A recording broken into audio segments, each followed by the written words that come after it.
ये वीडियो बहुत इंपॉर्टेंट है। ये वीडियो मैं क्यों बना रहा हूँ, सबसे पहले इसको समझो। क्या है कि कल मैं एक बच्चे से मिला, बहुत ही डिप्रेस्ड बच्चा था, बहुत ही डिप्रेस्ड था। तैयारी कर रहा था, 6-7 सालों से तैयारी कर रहा है वो टीचिंग जॉब्स की। ठीक है, उसको भी बहुत मन है कि भाई किसी सरकारी विद्यालय में पढ़ा सकूँ, KVS, NVS, TGT, PGT, हर एक एग्ज़ाम की तैयारी कर रहा है। बट कहीं लैंग्वेज में बात रुक जा रही है, तो कहीं तैयारी फीकी पड़ जा रही है, बट सिलेक्शन नहीं हो रहा है। अब 7-8 सालों की तैयारी के बाद बच्चा बिल्कुल कंफ्यूज्ड है। घर वालों से उसको ताने मिल रहे हैं, फैमिली से मतलब वो सपोर्ट नहीं मिल रहा है जो मिलना चाहिए। जो उसके यार दोस्त हैं वो अच्छी जगहों पे हैं, उसको मतलब वो डिप्रेशन ही होता जा रहा है। तो he was very nervous, very depressed, और मुझसे बात करते करते उसके आंखों में आंसू भी थे। तो मैंने यार एक चीज़ डिकोड करने की कोशिश की कि क्या करना चाहिए जो बच्चे अभी स्टार्ट कर रहे हैं, जिन्होंने एक सपना बना के रखा है कि हाँ हमें कल को टीचर बनना है, या फिर जो इस रास्ते में निकल भी चुके हैं, उनको क्या करना चाहिए। ये बहुत इंपॉर्टेंट क्वेश्चन है, बहुत इंपॉर्टेंट चीज़ है जिसको बहुत इमीडिएट एड्रेस करने की ज़रूरत है। तो सबसे पहली चीज़ है ना भाई, आप एग्ज़ाम की तैयारी कर रहे हो, बहुत अच्छी बात है। टीचिंग एग्ज़ाम्स एक अलग टाइप का एग्ज़ाम है, अलग टाइप का ये पैटर्न हो जाता है इसमें। इसका रीज़न क्या है कि ये ना डेट फिक्स नहीं है, टाइम फिक्स नहीं है। जैसे आप नेट एग्ज़ाम के बारे में बात करोगे, गेट के बारे में बात करोगे, जेई के बारे में बात करोगे, UPSC का एग्ज़ाम है जो उसके बारे में बात करोगे, सिविल सर्विसेज का, तो इन सब का ना एक टाइम लाइन है।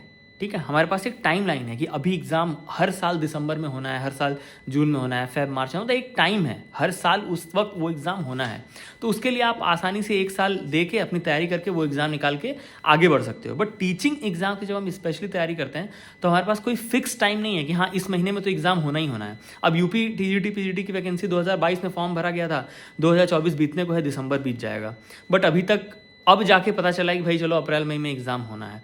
तो कितना सारा टाइम, 2.5 साल में तो आपको पता चला कि भाई एग्ज़ाम होने वाला है। 2.5 साल में तो क्या से क्या हो जाता है भाई।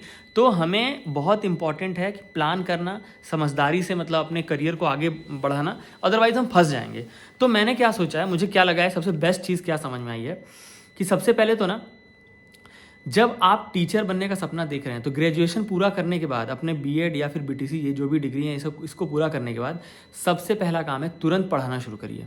या तो कहीं ट्यूशन पढ़ाइए, ठीक है, या तो कोचिंग सेंटर्स जो बड़े बड़े होते हैं उनमें कहीं ज्वाइन करिए, या फिर किसी स्कूल में ज्वाइन करिए। ठीक है, इसमें भी जो सबसे बेस्ट मैं मानता हूँ वो मेरा मानना है कि पहले आप शुरुआत स्कूल से करिए, बट धीरे धीरे ट्यूशन या फिर कोचिंग पढ़ाने की तरफ जाइए। क्योंकि उसमें अगर आपने मैथ्स, फिजिक्स, केमिस्ट्री या फिर कुछ ऐसे सब्जेक्ट जिनको हिस्ट्री, ज्योग्राफी, इकोनॉमिक्स, कुछ ऐसा एक आध सब्जेक्ट अच्छे से, इंग्लिश अच्छे से पकड़ लिया, तो उसमें क्या है कि फ्यूचर एस्पेक्ट बहुत बढ़िया है आपका। ठीक है, आप प्राइवेट में भी अच्छा जॉब कर सकते हो। और चलो ये आप नहीं भी कर पा रहे हो, कॉम्पिटिटिव की तरफ नहीं जा पा रहे हो, तो कम से कम आप कोई स्कूल तो पकड़ ही लो, भले 5 से 6 हज़ार रुपये क्यों ना मिले महीने के, बट स्कूल में जाओ, पढ़ाना शुरू करो, वहाँ से अपना टाइम निकाल के तैयारी करो, वहाँ से अपना टाइम जो बचे उसमें तैयारी करो, जो भी आपको एग्जाम्स निकालने हैं। सीटेट एग्जाम को मैं बहुत बड़ा एग्जाम नहीं मानता, बहुत छोटा एग्जाम है। मतलब आप एक हफ्ते 4 दिन भी अगर ढंग से पढ़ लो तो वो एग्जाम क्लियर हो जाएगा। जिन लोगों का क्लियर नहीं हो पा रहा है, मैं मतलब वो थोड़ी सी उसको अगर ध्यान दें तो उनसे भी क्लियर हो जाएगा, बहुत टफ नहीं मानता मैं उनको। तो आप जॉब लेके, जॉब करते हुए साथ में अपनी तैयारी करते रहें, ये बहुत इंपॉर्टेंट है। सब लोग इसका ध्यान दें। कोई भी घर में बैठ के ये ना सोचे कि हाँ चलो मेरा तो निकल ही जाएगा, किसी साल देख लें, क्योंकि सर्टेनिटी नहीं है। आज कब एग्जाम होगा पता नहीं, आज कोई एग्जाम हो गया बट फिर वो आगे कब होगा पता नहीं, कब क्या चीज़ रुक जाएगी पता नहीं। तो आपको बहुत लकी होना पड़ेगा।